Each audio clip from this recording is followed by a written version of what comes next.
Oh, my grandfather had no idea. He wouldn't approve of that, of course. It's like, why do you want a showcase? Why do you want to spend the money? He was a very frugal man. One day, because my grandfather was so heavily involved in community work, so he told my auntie, I'll be out for long. And my auntie called up the contractor and said, okay, now is the right time. Bring them down. So the two glass case just covered the whole front section of the coffee shop. When people walked past, they saw, oh, I didn't know they sell egg tarts. Oh, they sell cookies. And the people started buying. Sales was very good. We used to sell like maybe 1 or 2 trays of egg tarts. But that day, the sales just skyrocketed to maybe 7 trays or 8 trays. So when my grandfather came back at about 6 o'clock, he saw the business blossom and he kept quiet. He just... Hey, STIMIs. Welcome to the So This My Way podcast. I'm your host and producer, Ling Yang, and today I'm very pleased to introduce to you the great-grandson of one of Singapore's most well-known and oldest confectionery around. It's almost 100 years old, having been established in 1935. And let's face it, when you run a business that's gone on for that long, that's a challenge. When you run a business that is entirely family-run, that's a whole other level of challenge as well. So we have Fong come in to pretty much share about his life. What was it like growing up, where the business was such a huge component of everyone's life? How did the business start in the first place?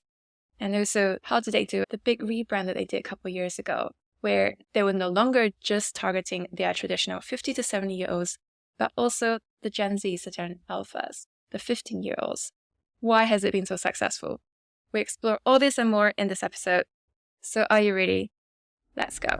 Hi Fong, thank you so much for joining me today on the So This My Why podcast. Thank you for inviting. So I first met you through Elvin, who was a previous guest on this podcast. He's a mutual friend of yours, so when I was in Singapore, he said, let me show you a little bit around. And then he brought me to your shop, Tong Heng, which I had not actually heard of. And you were there to kind of show us around. And it was just incredible for me to realize that actually there's this shop that's been around for almost 100 years, and you are the 4th generation, and you are known around this country for your egg tarts in particular, which are diamond-shaped. I wonder, growing up as a 4th gen, this family business must have been your life. What was it like growing up for you? It has been fun actually, growing up in the coffee shop. When I was a young child, I wasn't supposed to be part of the crew to make the cookies. So I just ate them and I got to choose what I wanted to eat. And so there are a lot of good memories playing with the dough at the shop, seeing my grandparents making the egg tarts by hand, and also enjoying the drinks. I drank Holic when I was young. I would just pour it onto the plate, let it cool, and then I'll sip it from the plate. It's a very old-fashioned way of drinking. I saw a lot of people that came into the shop. That was the old facade of Tong Heng.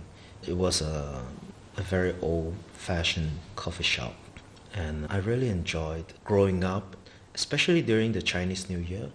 The family has a very interesting practice. We do not go visiting each other.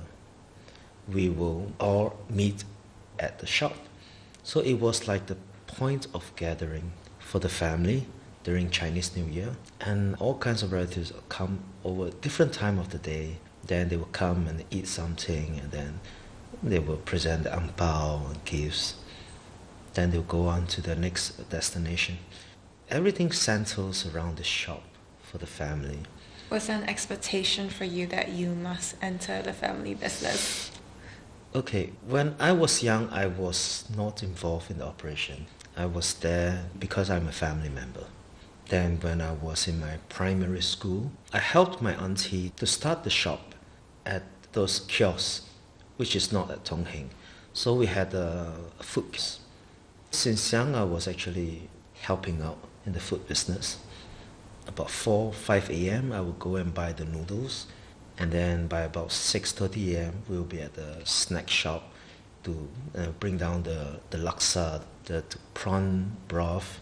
Then they will start selling the breakfast. Then I'll go to school. So that was like my childhood when I was young, Monday through Friday. After that, I grew out of this because I was busy at school. But did the family say, once you're done with your studies, you must work with Oh, the no, family? no. They are very cordial. They do not obligate. They do not implicate who should be doing what. It's quite voluntarily that people come and help. I've seen many relatives coming in to help.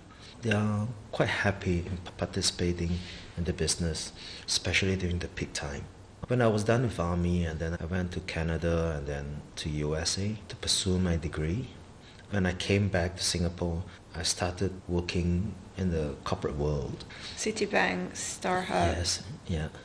When I was in US, I was already doing trading. Actually, I like doing business. I was doing import-export. I was also going to car auctions to buy and sell cars out of interest.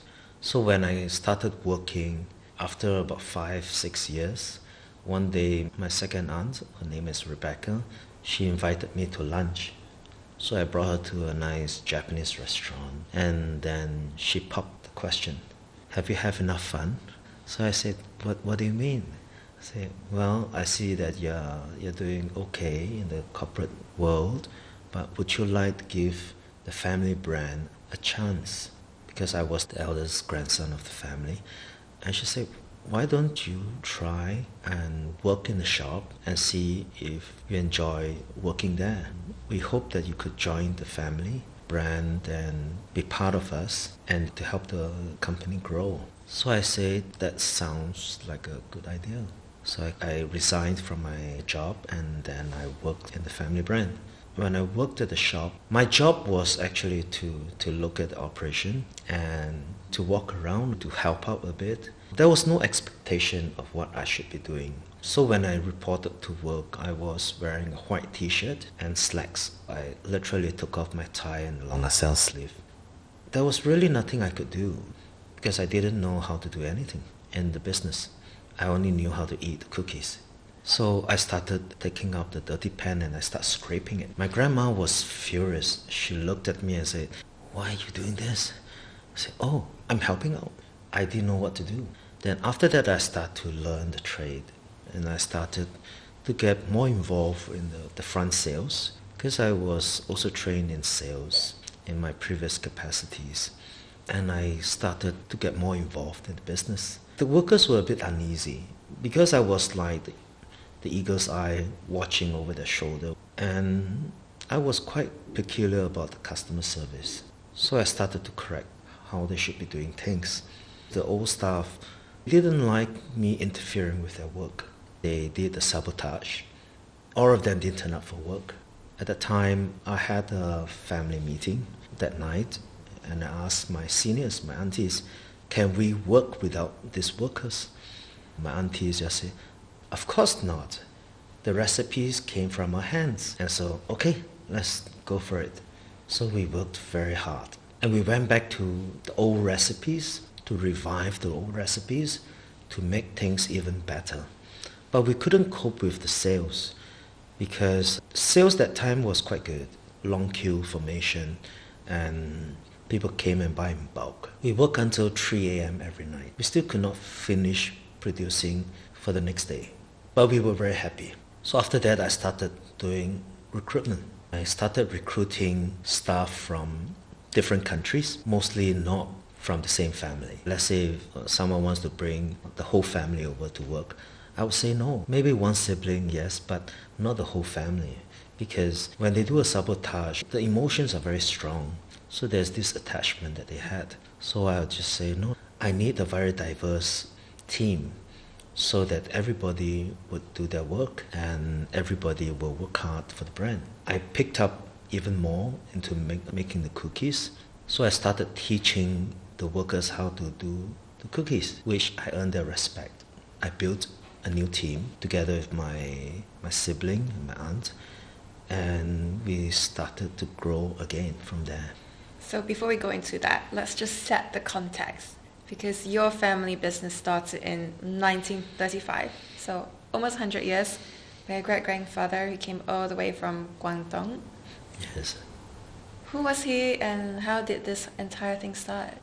Way back in China, during the late Qing dynasty. My great-grandfather grew up in the later part of Qing dynasty. And during that time, China was quite messy because everybody was fighting against each other. There were a lot of struggle for power. And so the first wave of the Chinese leaving China was to LA, Los Angeles, which they thought was a mountain of gold. They call it Jing They call it the Gold Mountain. Of course, they realized it was a scam because they were sold as slaves for hard labor. Then some came back to tell their relatives and friends that please don't go to Jingsan because it's a scam. So the next favorite destination was Nanyang. So what was Nanyang? Actually, they didn't know what was Nanyang because they don't travel out of China. They were leaving China because it was quite messy. So my great-grandfather came. He was almost penniless. He just left everything in China. He came with his spouse and they set sail on the boat. So life was very tough when he arrived in Singapore. He started working as a coolie, carrying those grains and rice bags, and he made a daily wage. When he saved enough money, he started his first pushcart. Actually, that was way before 1935. As to when he started the pushcart, we don't really have any idea. It could be in the 1920s. Then he started saving up money again, and he started the first coffee shop in 1935. And when did the egg tarts come in?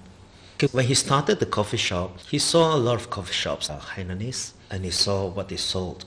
Then he realized that, I'm Cantonese, I want to be different. So he started selling coffee, tea, toast. Then he started to have a range of pastries, some cakes, cookies. And the egg tart recipe, I'm not sure when it started. Probably in the 40s, could be earlier. I wouldn't say we invented the egg tart because egg tart probably was an influence that came during the colonial period when the British soldiers were in Singapore, the Portuguese were here. And there were some cookies even today that we have that have similar shapes of Western pastries like the egg tart. We even have look-alike chocolate cookie, but it's not chocolate. We call it the golden shortcake. The flavors of our cookies are a little bit more British, I would say, probably due to the colonial influence. And to make this recipe work, he could not use dairy products. The dairy products in those era was quite repulsive to the palates of the locals. I'm not sure why the people in that era could not accept anything that's dairy. Maybe they're not used to eating it. There was no McDonald's at the time. It could be due to religion that they did not want to eat anything from the cow, not even cheese or milk. So he had to create recipes using the Chinese ingredients. One of it is using lard as the oil, so to replace butter and flour and other ingredients to make it look like the Western pastries. But of course, we are not pro-Western pastries. We also have a lot of Chinese cookies like the tau sa piah, the red bean pastries, the wedding flavors, which we are also quite popular. Wasn't your great-grandfather, when he opened this shop, this was the time when the gangs would come and say, pay me protection money? That was very long ago, yeah. Where he started his pushcart, not at the shop. Mm-hmm. He was a very tall man, I think about 1.87 meter tall, and he was known to be very fit because he grew up in the Qing court. He learned martial arts. He learned martial arts. He played with those soldiers and they taught him martial arts. And he was very strong. And when he became a coolie, he was even stronger. He has built a lot of strength. So when he started his first pushcart store, he was like the peacekeeper. Then when he saw the coolies fighting, he would tear them apart, or he would even beat up the bad guys. So one day, when he first started, the thugs came and they asked for protection money. So he said, hey guys, I spent all the money to start this store, this pushcart, and that was all the money that I spent onto the hardwares. I don't have any money left. If you could come back tomorrow or the day after, you have my word, I'll give you everything that I've earned. Then they said, no, then you get out of here. So they started a fight.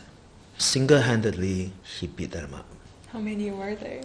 I heard there were at least 7 to 10 of them. So the next day he started his pushcart, He knew that he created some trouble, so he went to another corner. He found it very strange. The street was unusually crowded, and everybody was talking in front of him and behind him, and people started pointing fingers at him. So he knew that he had to face the music. Maybe the police would come after him. Someone stepped forward, identify himself as the chief, say, "We knew what happened yesterday, and here is this gift for you." So he opened, it was a pistol. So he told them, no, I don't need any weapon. If you need any help, just call on me. So everybody was so happy, and they clapped their hands. Say, "Oh, we have identified the peacekeeper who will keep Chinatown safe." So then his second day of business just blossomed. It was so popular.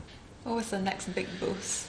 When it was started in 1935, everything was running well, and came the World War II. World War II came, it was immense hardship. We were under oppression from the soldiers, and there was even the bombing. The bomb actually missed our shop slightly, and it bombed the cinema. My ancestors endured. Then after a while, they started coming back to the shop, and they started selling. So the brand survived. And then your grandfather actually told your two aunts, "I don't want you to take over the business." So what happened? I'm not sure about that part, that he said that to my aunt. Maybe he did. But traditionally, family business is handed to the sons. All the siblings were involved in the business.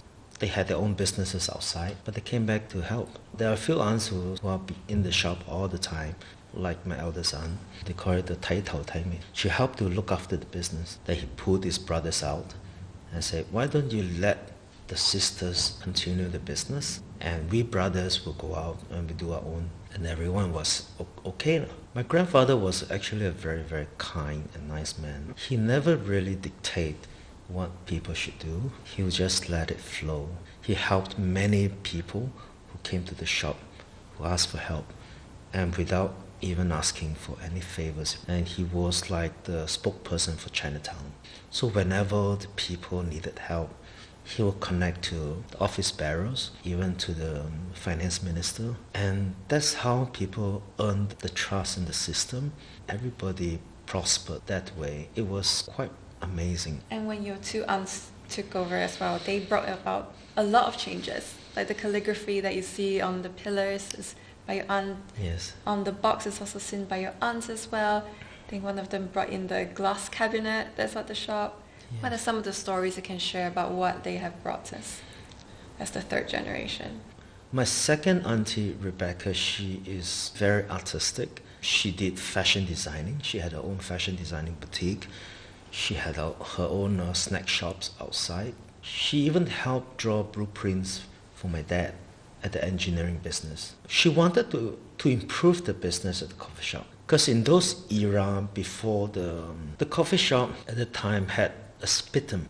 The patrons who come to the shop are usually more senior gentlemen. They will smoke on the table. They will buy a cup of coffee and they'll sit there for 3 hours or longer. So it was quite unkempt. It was quite difficult for young families to come in to support the shop or to even experience the cookies. At the time, all the cookies kept in wooden cabinets. So nobody really saw what we sold. Only the regulars would come in and say, "Oh, I want an egg tart coffee." But otherwise, nobody really know. Oh, this is just another coffee shop that makes very nice coffee. Because my grandma roasts her own beans in the back lanes. And my aunt had this vision to make it into a retail concept. He appointed a contractor to make the glass cabinet that's made of stainless steel with a glass showcase in front. Hey STIMIs, if you haven't done so already, please do head over to give a rating and review for this podcast, because without it, Apple Podcasts, Spotify would never push it forward to let anyone else see. So just head over, share it with people, that people will know about this special series, especially the ones that we are showcasing right now on Singaporeans who have achieved incredible success. And your grandfather did not know about this. Oh, my grandfather had no idea of that. He wouldn't approve of that, of course. It's like, why do you want to showcase? Why do you want to spend the money? He was a very frugal man. So one day, because my grandfather was so heavily involved in community work, so he told my auntie, "I'll be out for long and I'll come back quite late today." Then my auntie called up the contractor and said, "Okay, now is the right time. Bring them down. The two glass case just covered the whole front section of the coffee shop. So there was no entrance. So the customers who came regularly to have coffee just walked away. We put on the showcase egg tarts and some cookies. And the sales was very good. When people walked past, they saw, oh, I didn't know they sell egg tarts. Oh, they sell cookies. And the people started buying. We used to sell like maybe 1 or 2 trays of egg tarts a day. But that day, that afternoon, the sales just skyrocketed to maybe 7 trays or 8 trays. So when my grandfather came back at about 6 o'clock, he saw the long queues. He saw the business that blossomed. And he kept quiet. He just went to his favorite corner. He just stood there and he just looked out. And my aunties, of course, they also kept quiet. They were ready to be spanked by him. It's like they just changed the whole business model. It's like without consent. And so your grandfather never said anything? No. He said, let's continue. So all the tables and chairs were gone. No more coffee shop at that time. But that was the end phase of our shop at Smith Street. The condition of the shop houses along Smith Street was quite bad at that time because it was built without foundation. It was just made of wooden planks. And the Singapore government wanted to preserve the structures, to preserve the heritage. So they chased away all these tenants, and we were one of them because we rented from the government. So STB told us, go somewhere else. Then when we asked them, how long do you need? They said, oh, we don't know, maybe 1 year, maybe 3 years, because they have to do a lot of structural reinforcement to make it safe. I remember in those days, the stairway, there was no light. And when I walk up the stairway, there were holes in between the steps. Wow. So you must know when to step left, when to step right. And you found a new place, which is near Maxwell Station now. Then my auntie saw this shop for rental or sale. Then she went to call the real estate guy, gave him a check, and we bought over the shop. It was not expensive at the time. Yeah. Because South Bridge Road was a road that people do not open after sunset. They call it the Big Road, which was quite prone to robbery. That was in the late 80s. The moving part was interesting. They literally pushed the oven across. Everything was moved by hand. There was no mover even, because it's just across the street. My auntie did something different, because later on I asked her, why do you dare to open the shop after sunset? Along that road, it was primarily made up of medicinal halls, pawn shops, jewelry shops. But none of them would open after sunset. So by 6:30 p.m., that's it. They would pull down the shutter and they go. They were afraid that the robbers would come. However, my auntie opened after midnight. And she just filled the whole shop with fluorescent tubes. It was so bright that you could see like a shining star from a few hundred meters away. And people would say, hey, we're hungry. Let's go somewhere to eat. Then there was this shop that sells soybean drink, ji chong fan, porridge, noodles, and cookies. It was quite an interesting twist that there was this shop that was open along the big road. At that time, people would just park freely after 10 p.m. by the roadside. Then they come for supper. So when I asked my aunt, why would you dare to open after sunset? And she said, we don't have much money from selling all this. We don't mind even if they come and rob us because not much money for them to take. And please help yourself with some noodles for supper too. So she was quite candid about the whole thing. What she meant was no robbers would rob us because we don't have gold or silver. There's nothing expensive for them to take away. So that was another change in the whole business. I want to talk about more broadly as well, because a family business is not just your few aunts. There were so many people involved in the entire operation. Don't you have one aunt and she can just take one egg and just know how old it is? Yes, I call it the division of labor. We have different specialization. One of them is a housewife. She's more like the legal advisor. Then the other aunts are quite hands-on operationally. So there's this aunt in particular, she does the cracking of the egg by hand every day. And she's so familiar with the eggs that she sometimes could even tell if the egg was spoiled. So one day the farmer's daughter came, so my aunt demonstrated her skill to the farmer and said, oh, from this egg I could tell how old the hen is. The farmer was shocked. It's like, how do you know? You're not even a farmer. I said, oh, I crack thousands of eggs every day, so it's second nature to me. Everybody just laughed. We have a very close relationship with our farmers because we require the animals to be fed with natural food grains, so no adding of chemicals or other things to make up for the coloration loss. So this recipe is very old-fashioned because we just use very fresh, and that is how we make the cookies. And for a business that's been running for so long, there's that challenge of keeping it fresh, making sure you appeal to the younger generation. Yes. The younger generation now is very different from the ones before, and you recently did this massive rebrand. What was behind the concept of rebranding this time? We have done a few rebranding exercises. We did one rebranding exercise around 2000, and then we realized that our brand was getting old. It was very, very challenging for us because our costs were going up and our revenue was beginning to dip year on year. If you talk about 2 to 3% dip per year, after 10 years it's 30% dip or more, and it snowballs.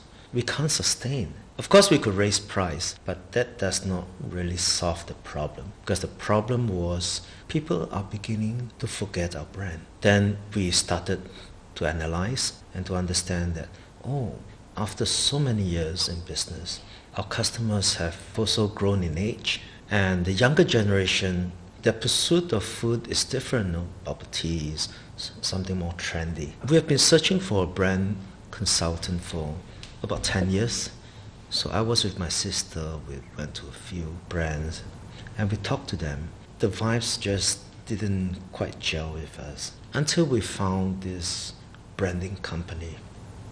And Larry. Yeah, his name is, the company is called Rare.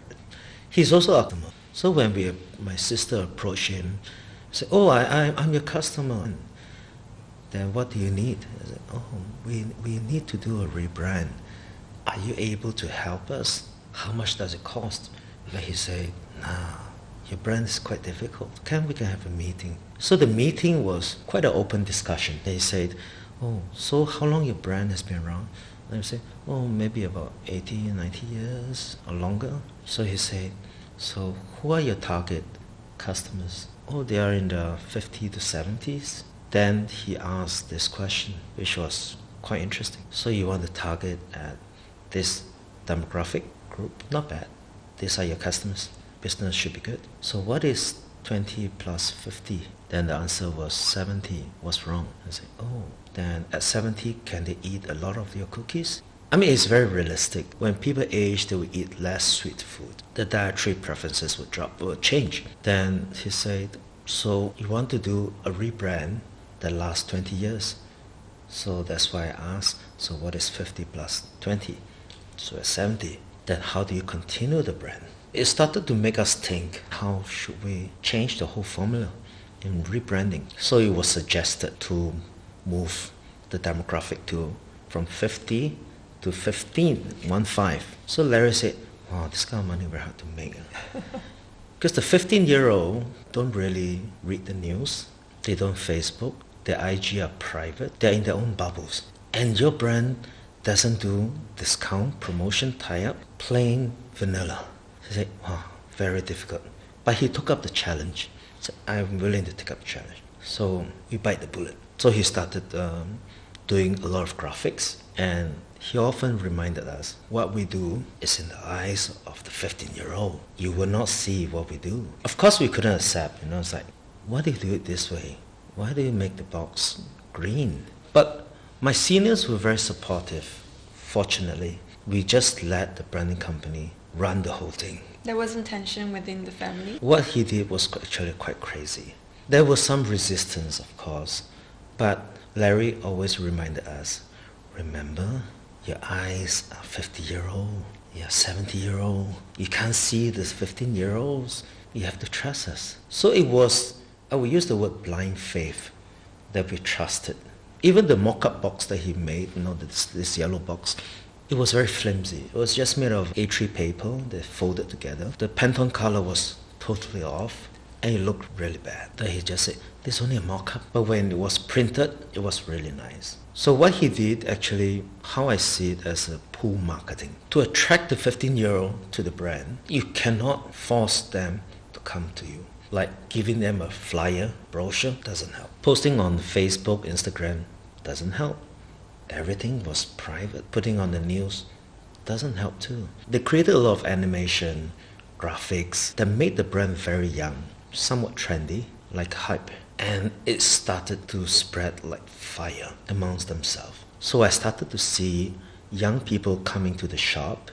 You're talking about 13-year-old, 15-year-old. Because it went viral on Instagram. It went viral amongst themselves because we cannot infiltrate into their social media.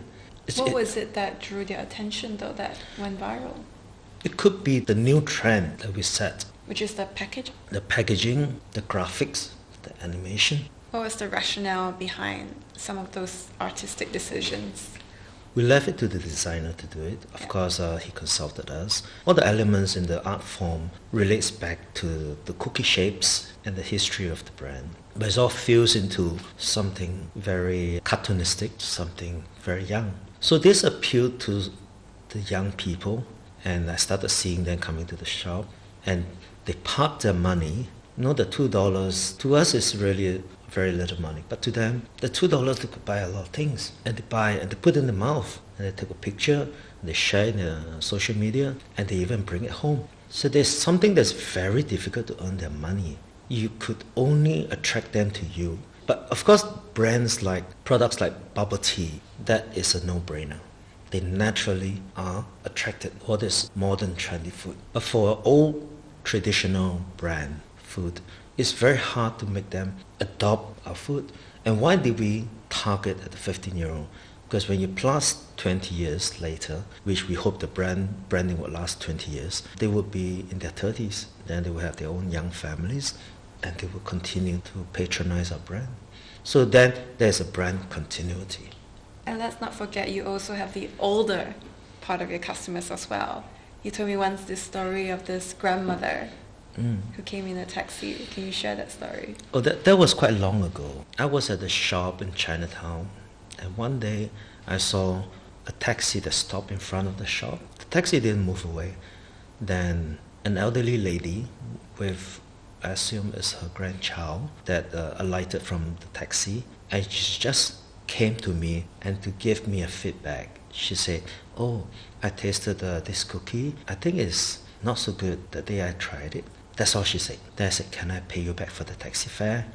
I'll give you a box of cookies. She said, no. And then she turned around and she went back to her taxi. She lived in Yisun, which is about 30 kilometers away. And I was very touched by her gesture. She just came to give me a feedback. Of course, her grandchild could have a Facebook message us, but because she loved the brand so much, she wanted to personally come down to tell us. And I just was so surprised, and I felt so touched that she would do such a thing. And it really woke me up, and I just feel that I really have customers that love the brand so much that they would give feedback. And how else are you reaching out to these people? Because you have the very young, you have the very old, but it's easy to be drawn by other new brands that come out all the time. So how do you think about bringing the brand forward? We don't have a very far vision other than this branding that we hope would last 20 years, because many things are changing. Ingredient prices are going through the roof. It's very expensive. The way businesses are done have also evolved and continue to evolve. And with the onset of COVID, a lot of changes came about too. We just have to do our best and be very mindful with every decision we make, because sometimes some decision we make can also hurt us because we do not know the threats in the future. We are not involved in competing with other brands. We feel that we are our own brand. We do our own things, and we do what we think we are best at. And we accept that there are other brands out there who are also doing better than us.